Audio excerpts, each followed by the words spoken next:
Hello, friends. Greetings. We want to say hi, and we love you all so much. So I have my phone propped up on my computer, and I'm just going to read along the email that Scott just sent to you and add to it anything that comes to mind. I don't really have a lot to add, but I've had this on my mind to communicate with you all for weeks now too. So and maybe the Lord will bring something to mind in addition to what he wrote you. But I'm going to read through and just comment.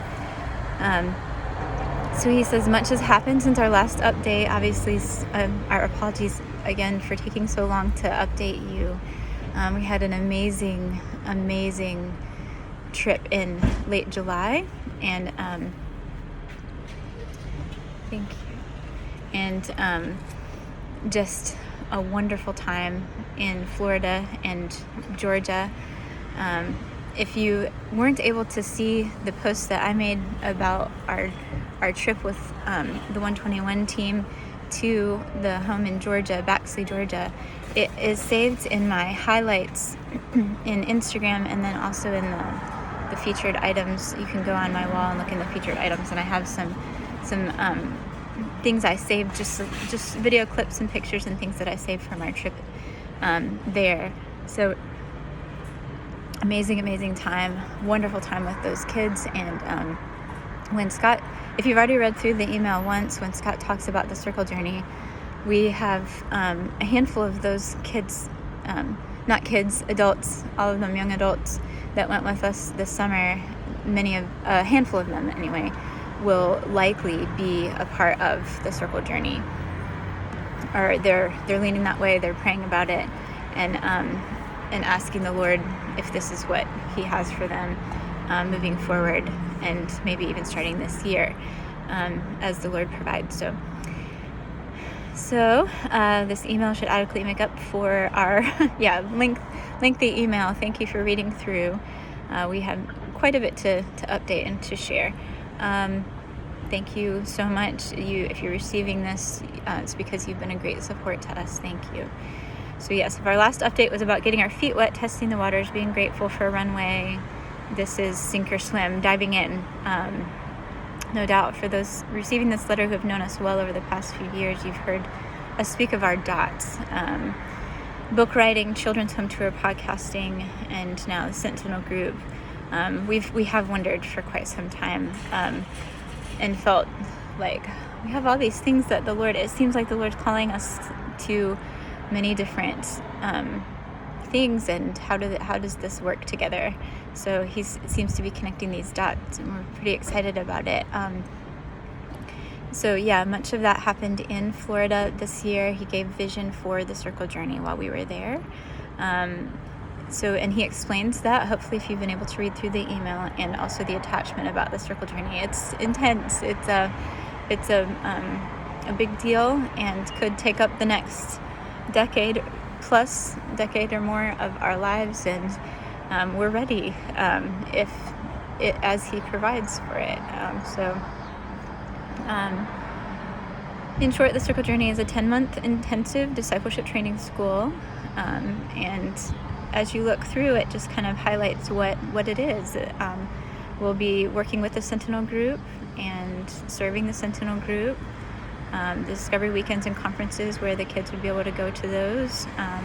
Just the impact on their lives, being around these revival leaders that have experienced revival around the world. And then, of course, he expresses our need, which seems astronomical to us, but it's not. It's completely not to God whatsoever. He doesn't blink at our need. So, and really the rest of the email is about that. It talks about the priority of the need that we have at this point. And then I totally just skimmed over the rest of our letter, but yeah, just explaining the need and what we're asking as far as your prayers. So yeah, sorry about the interruption. The rest of the letter is, or the end of the letter is simply our ask, and just entrusting it completely to the Lord. He's the one who moves us and will provide for this if it's his idea. So trusting him. And just on a personal note, other things that Scott and I, because you're our family, and we love you each, I'm still serving Hazel and Burton Thomas, and both of their health, each of their health is their health is declining, both of them, and so it's getting harder. So that's emotionally draining. You can pray for me. Every day is new, and every day is a challenge. So if you could pray about that, even to the point of having kind of a bad dream about it last night. Pray that the Lord just gives calm in my spirit, even in my subconscious, about serving them in their last days. And I'm also really consumed with the kids' school and wanting to have a good year for both Salem and Hope in high school this last year of Salem for sure, and trying to knock out a lot of credits for Hope as well, and Aiden in middle school, and then just other things that are quite time consuming right now, but we're Scott is networking and in communication with Larry Lane of the Sentinel group, and just really hopeful, trying to be hopeful with the waiting on next steps, and working on future writing projects, and which we're super excited about. So it's like that's the thing that our hearts can't wait to do as well. Just being able to write and pour into that, as well as bring into the people in our lives, which soon could include a group of 12 that we just do mission with, live together, do church, and there's so much more than that document shares. Just doing church together, living life together, having lots and lots and lots and lots and lots of meals together with this group that would commit 10 months to some intense discipleship and mission. So we're ready. I've shared this in posts and things I've written recently, but I started running last year, and every time I run, I feel like the Lord is saying, you're getting ready to run a marathon. And I know that is not literal. I don't think my body could do that, but figuratively, I think the Lord, it's like every time I go out to run, he's saying, I'm working endurance in you. And I know that means he has work for us to do in the harvest, and we can't wait to see revival.